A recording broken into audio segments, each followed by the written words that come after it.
ओम नमः शिवाय।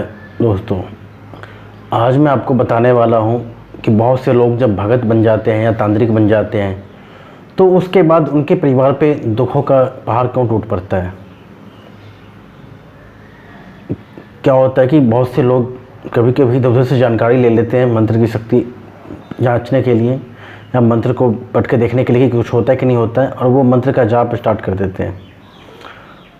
मंत्र का जाप स्टार्ट कर देते हैं, कुछ समय तक जाप करते हैं, कहीं से जानकारी मिल जाती है कि इस मंत्र को जाप करने से ये चीज़ होता है तो मंत्र का जाप करते हैं, और या कोई साधना का नॉलेज कहीं से मिल जाता है तो वो साधना करने लग जाते हैं। वो साधना करते हैं, मंत्र का जाप करते हैं, उससे उन्हें बहुत शक्ति मिलती है। और जब उनको शक्ति मिल जाती है तो उसका वो परीक्षण भी करना चाहते हैं। जैसे उन्होंने कोई साधना कर लिया और साधना करने के बाद किसी के ऊपर उन्होंने देखा कि भूत है, उसको उतार दिया।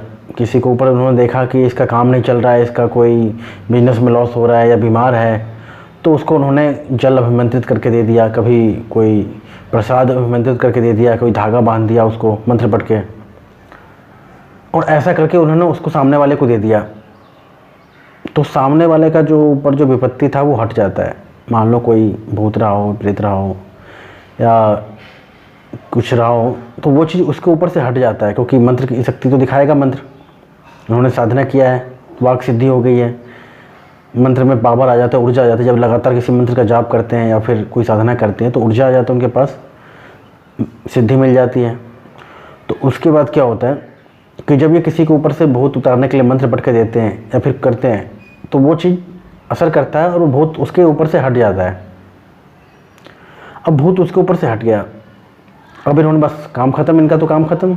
किसी के ऊपर से भूत उतारना है तो इन्होंने मंत्र पढ़ के दिया या उसके ऊपर सर पे हाथ रख के जाप किया तो भूत हट गया।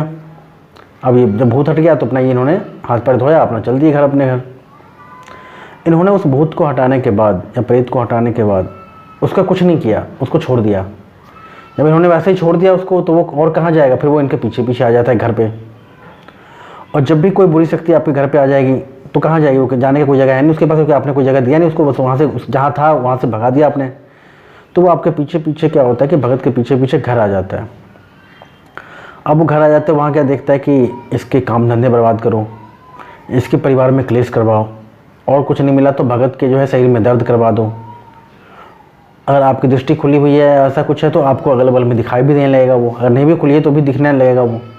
आप सोचोगे कि घर के सामने जा रहे हो, घर के सामने वो कोई आत्मा खड़ी है, घर के पीछे जाओगे वहाँ एक आत्मा खड़ी है, तो आपको जगह जगह ये सारी चीज़ें आपको दिखने लगेंगी।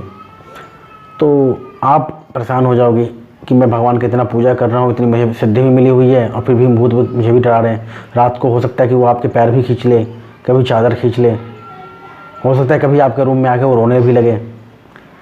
तो आप सोचोगे कि मैंने तो सिद्धि कर ली है, मैं तो दूसरों का भूत उतार रहा हूँ, फिर मुझे क्यों डर लग रहा है। तो यहाँ पे क्या होता है, एक छोटी सी गलती की होती है आपने, एक छोटी सी गलती की वजह से आपके साथ ये सब होता है। अब वो ये होता है कि आपने अभी तक अपना कोई गुरु नहीं बनाया। जब तक आप अपना कोई गुरु नहीं बनाते हो तो बिना गुरु के जो शक्तियाँ हैं आपके कंट्रोल में नहीं रहेगी। आपकी शक्तियाँ तो मिल जाएंगी पर कंट्रोल में नहीं रहेंगी आपकी, आपको उसको कंट्रोल करना नहीं आता है। जैसे आपने कभी किसी का भूत उतार दिया तो उतारने के बाद क्या होता है कि उसको कोई जगह देना पड़ता है या तो उसको नष्ट करना पड़ता है, कुछ ना कुछ करना पड़ता है। आत्मा तो जल्दी नष्ट होती नहीं है,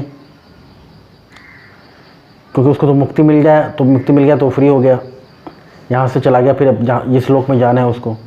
लेकिन जब तक मुक्ति नहीं मिला तो भटकता ही रहेगा।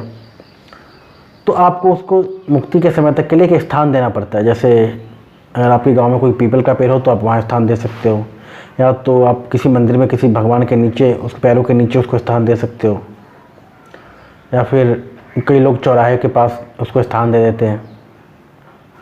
तो उसको कोई ना कोई एक जगह देना पड़ता है। अगर आपने कोई जगह बनाया हुआ है, कोई मटका बनाया हुआ है, तो सबको उसमें स्थान देते जाओ। क्योंकि किसी भी चीज़ को जो आपने अपने कंट्रोल में ले लिया है तो उसको एक जगह देना पड़ेगा। अगर जगह नहीं दोगे तो फिर वो उत्पात मचाएगा। ये वैसे ही है जैसे मान लो पुलिस ने किसी मुजरिम को पकड़ा, कोर्ट ने सज़ा दे दिया, और सज़ा देने के बाद उसको बोल दिया ठीक है छोड़ दिया हमने, जाओ तुम, तो जाएगा तो फिर वो उत्पात मचाएगा कहीं ना कहीं। तो इसी तरीके से उसको जैसे जेल में डाल दिया जाता है, वैसे ही इनके लिए भी स्थान होता है। तो आप इन स्थानों में से कोई सा इनका एक स्थान बना सकते हो और वहाँ पे इसको रख सकते हो। अब दूसरी बात, कि एक सुरक्षा घेरा जो आपको गुरु बना के देता है। गुरु बताता है कि आपने जो साधना किया उसको किस तरीके से शक्ति का इस्तेमाल करना है। तो आप इस तरीके से जब उसको इस्तेमाल करते हो तो ये शक्तियाँ भी सीधी काम करती है। नहीं तो यूँ सोच लो कि आपने घुड़सवारी सीख ली, घुड़सवारी सीखी नहीं लेकिन बस घोड़े पे बैठ गए हो, थोड़ा बहुत आपने दूसरे लोगों को देखा घुड़सवारी करते हुए और आप बैठ गए हो, आपने उसका जो है लगाम पकड़ लिया है कि अब मैं भी चला लूँगा। तो बिल्कुल सिंपल है, चला तो लोगे आप, लेकिन उसको फिर कंट्रोल करना नहीं आएगा, आपको गिर जाओगे आप। तो आपको कंट्रोल करना भी सीखना होता है, वो गुरु जी ही सिखाते हैं। तो आपको गुरु बनाना जरूरी होता है, क्योंकि गुरु होता है तो आपको मार्गदर्शन करते रहता है कि किस तरीके से साधना करनी है, किस तरीके से क्या करना है, किस तरीके से आपको सुरक्षा कवच बनाना है और किस तरीके से कौन सी शक्ति को किस तरह का भोग देना है। क्योंकि कई बार आप अच्छी शक्ति के चक्कर में गलत शक्तियों को भी भोग लगा देते हो, फिर वहाँ से दिक्कतें आ जाती हैं। तो हमेशा भोग जो है आप सात्विक भोग ही लगाएं और बोल के लगाएं कि कौन से देवता को भोग लगा रहे हैं आप। जब इस तरीके से आप काम करते हो तो आपको कुछ नहीं होता। नहीं तो कई लोग बस साधना किया, ना कोई गुरु है ना कुछ है, ना कोई अपना सुरक्षा कवच बनाया और सीधा जाके मैदान में कूद जाते, दूसरों का झाड़ा करने लग जाते हैं। तो वहाँ से शक्तियाँ हट जाती हैं, बुरी शक्तियाँ हट जाती हैं दूसरे के सही से, लेकिन वो फिर आपके पीछे पीछे आ जाती है। तो आपको इस बात का ध्यान रखना है कि आपके पीछे पीछे ना, जिसको भी बुरी शक्तियों को हटाओ उसको आप कोई जगह पर ठिकाने लगा दो, भेज दो कहीं पर। और फिर अपना और अपने घर का हर रोज़ जब कुछ ऐसा काम करते हो तो अपना और अपने घर का बंधन करो और ऐसा बोलो देवता से कि हे देवता, अगर मेरे साथ में मेरा काम किया हुआ कुछ उल्टा सीधा चीज़ है मेरे साथ में, या मेरे घर में कुछ भी गलत चीज़ है, तो उसको आप पकड़ के यहाँ से ले जाओ और उसको जो स्थान आपने बनाया वहाँ पे जाके रखवा दो। तो इस तरीके से जो आपके साथ जो सिद्धि है देवता की, वो उनको पकड़ के ले जाएंगे और गलत जगह पे जहाँ पे जगह बनाया आपने वहाँ रख दिया जाएगा उनको। तो आपको कोई कष्ट नहीं होगा।